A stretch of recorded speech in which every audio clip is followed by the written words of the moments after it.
Tere! Räägime, kuidas viirushaiguste korral last aidata ja millal pöörduda arsti poole. Kõigepealt viirushaiguste puhul on täiesti tavaline, et alguses ei tea meist keegi, mis suuna haigestumine esimesel 2-3 päeval võtab. Tavaliselt mööduvad sellised haigestumised iseenesest ohutult ja ilma sekkumiseta. Mida väiksem laps, seda hoolsamalt tuleb tema seisundit jälgida, eriti kui kaasneb kõrge palavik, kõhulahtisus ja oksendamine. Mida väiksem laps, seda suurem on oht. Jälgi oma last, et ta jooks piisavalt vedelikku ja et ta ei oleks liiga loid. Viiruste korral kasutame leevendamiseks käsimüügivahendeid. Antibiootikumidest sel juhul abi ei ole. Apteeker oskab kindlasti nõu anda, millega leevendada köha, nohu ja kurguvalu.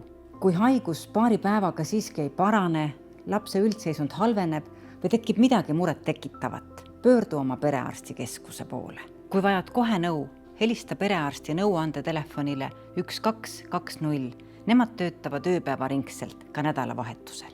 Kiirabi kutsumine või EMO-sse pöördumine on hädavajalik, kui lapsel tekib hingamisraskus, tal on palavik üle 39 kraadi, mis ei allu palaviku alandajatele, tal on tugev valu rinnus, ta on loid või ta ei joo piisavalt vedelikku.